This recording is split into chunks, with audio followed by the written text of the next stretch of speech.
अस्सलाम वालेकुम दोस्तों और बुजुर्गों।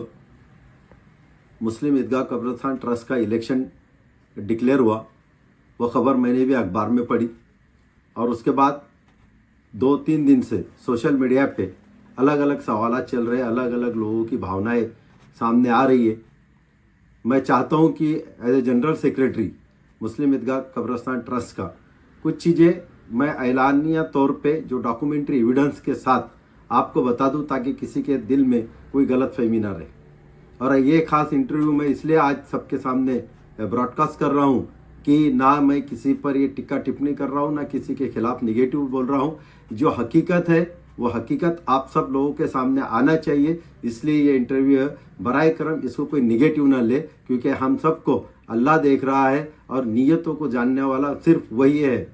दोस्तों, हमारी वक्फ मंडल में, हमारे वक्फ बोर्ड में हमारी ईदगाह ट्रस्ट 2011 को रजिस्टर हुई। 2011 से 15/12/2023 तक कोई भी नई स्कीम या अमेंडमेंट स्कीम वहाँ पे दाखिल नहीं हुई।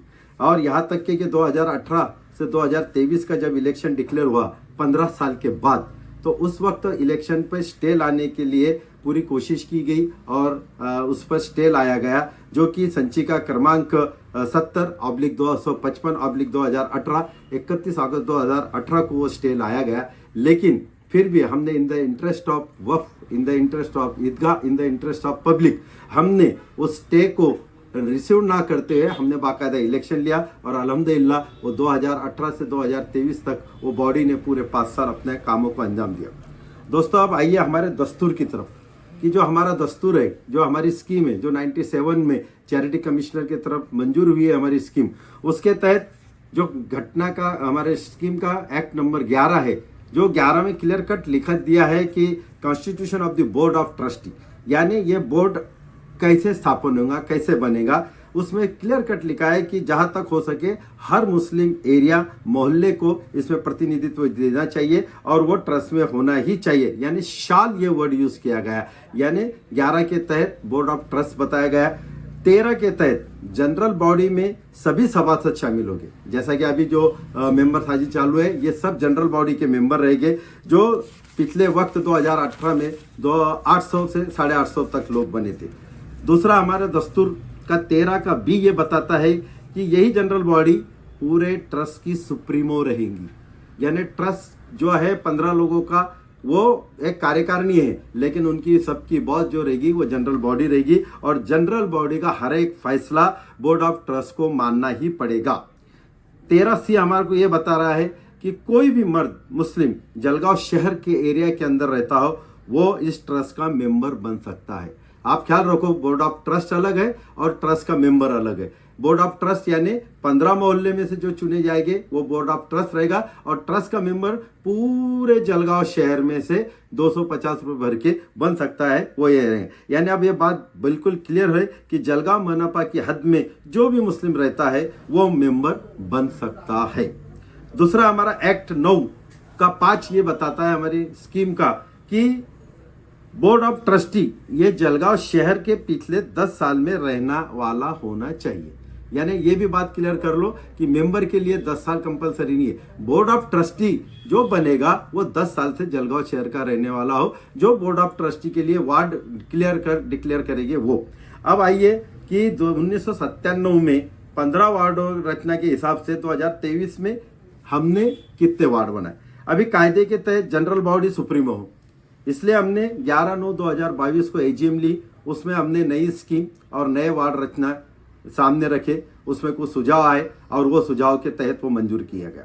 अब वो एनुअल जनरल बॉडी की मीटिंग का हमने फिर आने वाले इसमें 8 जुलाई 2023 को स्पेशल एनुअल जनरल मीटिंग ली, सिर्फ एक सब्जेक्ट के लिए कि स्कीम को मंजूरी देना। स्कीम को मंजूरी देना यानी स्कीम में सारे वार्ड आ जाएंगे, सब आएंगे, जिसमें सब वार्ड रचना भी आती है और वो वार्ड रचना के हिसाब से उसमें टोटल 15 के 19 वार्ड किए गए और उन 15 वार्डों में जो जूने वार्ड थे 15, उसमें से एक वार्ड को स्किप किया गया जो शिव कॉलोनी का था। वहाँ की तादाद कम थी, मुस्लिम आबादी नहीं थी, इसलिए उसको स्किप कर दिया गया, जो कि ख्वाजा नगरी का भी था। और उसके तहत अब रहे 14 वार्ड और नए 5 वार्ड बना के ऐसा 19 वार्ड का ये नई घटना में मुझसे मंजूरी दी गई, नई स्पेशल एजीएम में मंजूरी दी गई, जिसमें पिपराला हुड़को जो ऑलरेडी जलगांव शहर में है उसको एक बढ़ाया गया। दूसरा सालार नगर और गणेशपुरी, क्योंकि मेरून का बहुत बड़ा हिस्सा 2 इसमें था, उसमें तीसरे हिस्से में ममता हॉस्पिटल के पीछे का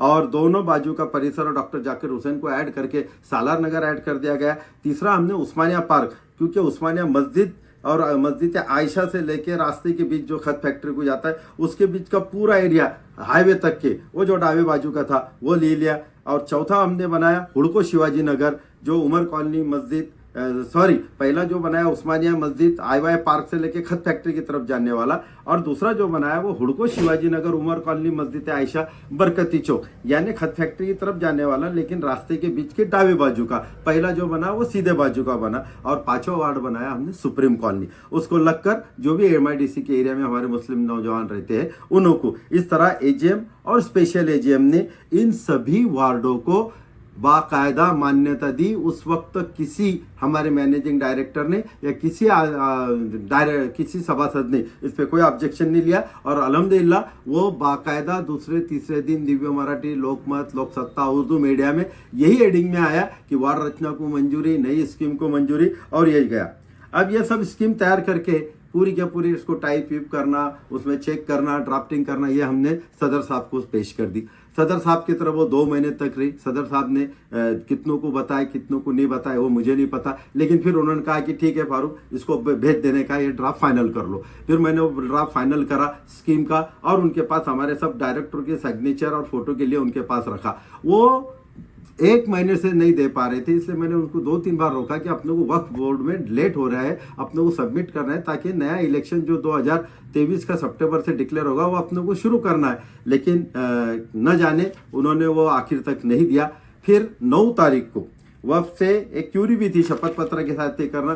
फिर इन द टाइम हमारे 7 दिसंबर 2023 को हमारे सदर साहब का मुझे फोन आया कि अपनों को 9 तारीख को इलेक्शन के ताल्लुक से कार्यकारी मंडल की मीटिंग लेनी है। मैं उस वक्त बाहर था। मैंने बोला कि हाजी साहब 2 दिन पहले का एजेंडा निकालना पड़ता है, आज अगर 7 तारीख है तो 9 तारीख की मीटिंग का एजेंडा आज निकाल लो। उन्होंने बाकायदा उनकी सिग्नेचर से सिर्फ एक रखा, इलेक्शन के ताल्लुक से मीटिंग, इतना लेके उन्होंने एजेंडा निकाला। 9 तारीख को मैं भी हाजिर रहा, सभी हमारे हाजिर रहे। उस वक्त जो चर्चा हो रही थी उसमें हमें लगा कि ये एक चर्चा कहीं और जा रही है। मैंने उनको साफ तौर पे कहा कि अपना इलेक्शन शुरुआत करो। इलेक्शन के लिए सबसे पहले आप मेंबर साजी के लिए 1 महीने का वक्त दे, क्योंकि जलगांव एरिया बहुत बड़ा है। उसके बाद 19 वार्ड का इलेक्शन होने जा रहा है अपना, तो जो एजीएम में और स्पेशल एजीएम में जो अपने वार्ड बड़े हैं उन वार्डों का उसमें हिस्सा लो। तीसरा कि अपनों को इलेक्शन डिक्लेयर करते हुए इलेक्शन कमिश्नर के लिए अपनों को एप्लीकेशन देना पड़ेगा। साथ ही अपनों को वक्फ बोर्ड को भी इत्तला करना पड़ेगी कि हम इलेक्शन लेने को जा रहे हैं, ताकि उनका भी ऑब्जर्वर रहा। और उसके पहले जो भी होगा वो सब हम आज की मीटिंग में सब पॉइंट टू पॉइंट मंजूर करेंगे कि इलेक्शन की प्रोसीजर क्या रहेगी। उसमें इलेक्शन हमारी घटना में लिखा है कि बैलेट से होगा, लेकिन कैसे होगा, कौन किसको वोट देगा, वो सब डिटेल लिखेंगे और आज का ठहराव करके उसके तहत लेंगे, ऐसा मैंने उनको कहा। और कहने के साथ साथ मुझे ऐसा लगा कि शायद ये तोंडी बात इनके समझ में नहीं आ, वैसे मैंने वहाँ पे हस्तलिखित मेरे हाथ से ये 7 मुद्दे लिखा, और मैंने मेरे एज ए जनरल सेक्रेटरी दस्तखत, ज्वाइंट सेक्रेटरी करके अनिश शाह ने दस्तखत की, डायरेक्टर करके मजहर खान ने दस्तखत की, और चौथे डायरेक्टर ताहिर शेख ने उस पर दस्तखत की। और हमने वो मीटिंग में ही वो चारों की दस्तखत से वो लेटर दिया कि आने वाला इलेक्शन होना ही चाहिए, लेना ही चाहिए, लेकिन वो 19 वार्ड का होना चाहिए। ये हमने देने के बाद मैंने उनको वो उस मीटिंग में ये भी कहा कि मुझे वो घटना दो, ताकि मुझे वक्फ बोर्ड में देनी पड़ेगी। 9 तारीख को मैंने लिखित तौर पे भी दिया उनको मीटिंग में कि आपके पास जो पड़ी है जिसमें साइन होगी तो मुझे दे दो। उन्होंने 14 तारीख तक नहीं दी। मजबूरी से मुझे 15 तारीख को मेरी अपनी खुद की दस्तखत से वो नई स्कीम वक्फ बोर्ड को सबमिट करना पड़ी। वक्फ बोर्ड को मैंने सबमिट कर दिया। सदर साहब, फिर अभी आप ये सोच रहे होंगे कि हम 19 वार्ड का चुनाव कराते हैं तो इसमें किसको क्या प्रॉब्लम। पूरे जलगांव शहर के जो 2-3 दिन से मैं व्हाट्सएप देख रहा हूँ, सभी चाहते हैं कि हमको इलेक्शन में खड़ा रहना है, हमको वोटर बनना है, हमको सभासद बनना है। तो मेरा ये कहना है कि जब 19 वार्ड के अपने तयशुदा है तो 19 वार्ड के मेंबर साजी क्यों नहीं हो रही। स्कीम मंजूर नहीं है, ऐसा उनका कहना गिरा मुझे कि अपनी स्कीम मंजूर नहीं हुई। मैंने उनको कहा कि स्कीम 19 वार्ड की है, इंशाल्लाह वो जरूर मंजूर होगी। स्कीम में कोई ऑब्जेक्शन नहीं लेगा, किसी का ऑब्जेक्शन नहीं रहेगा, सभी इसमें इन्वॉल्व रहेंगे, ट्रांसपेरेंसी से इलेक्शन होगा इंशाल्लाह, तो इसलिए कोई ऑब्जेक्शन नहीं होगा, ये अपना तय हो जाएगा। वार्ड में पूरे जलगांव का प्रतिनिधित्व रहेगा, जनरल बॉडी और स्पेशल जनरल बॉडी ने इसे मान्यता दी। फिर क्यों कार्यकारी मंडल 9/12/2023 की कार्यकारी मीटिंग में उन वार्डों में से 19 वार्डों में से कुछ वार्डों को रद्द कर दो और एक वार्ड बढ़ा लो, ऐसा एक लेटर उन्होंने हमारे एक स्वीकृत सदस्य ने अध्यक्ष को दिया और उन्होंने ये एक्सेप्ट किया कि मैं स्पेशल जनरल मीटिंग में भी था, एनुअल जनरल मीटिंग में भी था, लेकिन कुछ वजह से मैं वो सबके सामने बात नहीं कर पा रहा। लेकिन मैं आज ये कह रहा हूँ, जो कि मीटिंग के बाद 15 दिन के बाद, 1 महीने के बाद उन्होंने एक लेटर माननीय अध्यक्ष को दिया कि सुप्रीम कॉलोनी का नया वार्ड नहीं बनाना चाहिए, क्योंकि वहाँ पे प्राइवेट लोग अपना कब्रस्तान बना रहे। मेहरून में पीरजादा का एक कब्रस्तान है, मेहरून का वार्ड बढ़ाना नहीं चाहिए। तीसरा, पिंपराला हुड़को में ऑलरेडी कब्रस्तान है, वहाँ का वार्ड बढ़ाना नहीं चाहिए, ऐसा उन्होंने कहा। और उन्होंने जो 3 सजेशन दिए कि सिर्फ वार्ड बढ़ाना है तो 2 उस्मानिया की बजाय 1 ही उस्मानिया का बढ़ा, और एक वार्ड जो है वो सालार नगर और हाजी अहमद नगर को कर दो, और एक वार्ड जो है वो काटा फैल के 2 में से एक बड़ीराम पेट कर दो और एक काटा फैल कर दो, ऐसा उन्होंने लेटर दिया। मैंने उनको ये भी कहा कि बाकायदा अगर इसको मंजूरी लेना है तो फिर से हमको स्पेशल एजीएम में जाना पड़ेगा और सारी पब्लिक के सामने, जो हमारे सभासद है उनके सामने इसको मंजूरी लो। 19 के 21 भी वार्ड हो रहे होंगे तो कोई प्रॉब्लम नहीं,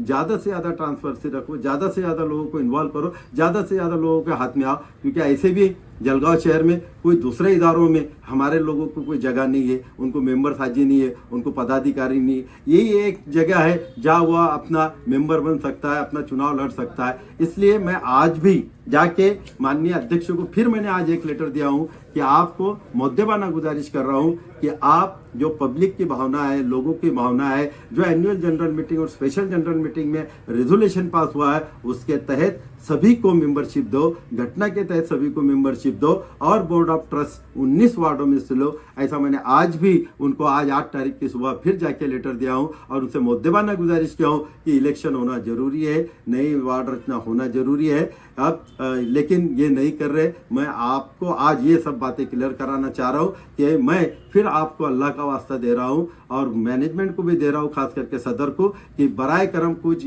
इसमें अपना ईगो ना वापरते हुए, ना ये करते हुए पब्लिकली अपन ये 15 की जगह 19 वार्ड का इलेक्शन लो और सभी को इसमें हंसी खुशी से पार्टिसिपेशन होने दो। और मैं सभी को अपील करूंगा कि कोई बराए करम इसमें कोई सियासत ना लाए, कोई कुछ न करे। जिसको काम करना है, अल्लाह जिसको हिदायत देगा वो आके काम करेगा। अभी तक के ईदगाह कब्रस्तान में वाकई में हमारे बुजुर्गों से लेके तो 2023 की कार्यकारिणी में मैं ये नहीं कहूँगा कि किसने क्या करा किसने नहीं कहा। बेशक करने वाली ज़ात अल्लाह है, हिदायत देने वाली ज़ात अल्लाह है। जो भी हुआ अल्लाह के फजलो करम से हुआ और आगे भी इंशाल्लाह होते रहेगा। ये किसी की प्रॉपर्टी नहीं, किसी की जागीरदारी नहीं है। या मैं रहा या वो रहा तो ही काम होगा, वरना काम नहीं होगा। लेकिन हमारी कितनी भी चालें चले, अल्लाह उसकी चाल चलता है। इसलिए बराए करम कोई इसमें सियासत ना लाए, कोई अपने इसमें ईगो पॉइंट ना बनाए, कोई अपने आपसी मतभेद यहाँ ना लाए। अपने आपसी मतभेद, अपने आपसी इंटर जो है वो अपने पास रखो, वो अपने अलग चलेंगे। लेकिन ये एक इदारा बहुत अच्छा है, बहुत साजगार है। अल्लाह ने चाहा तो हम सबको यहाँ लौट के आना है, हम सबको मौत का मजा चखना है। तो बराए करम कोई इसको सियासत में ना ले और 19 वार्ड का इलेक्शन की तैयारी। हाँ, अगर किसी भाई को ये जो मैंने भी कहा है डॉक्यूमेंट चाहिए तो हर एक का डॉक्यूमेंट अल्हम्दुलिल्लाह मेरे पास है, वो डॉक्यूमेंट देख सकता है। बगैर डॉक्यूमेंट देखे आप किसी तरह की कोई राय मत पेश करो। आपको अल्लाह का वास्ता दे रहा हूँ। अल्लाह हाफिज। फारूक शेख, जनरल सेक्रेटरी, मुस्लिम ईदगाह कब्रस्तान ट्रस्ट, जलगांव।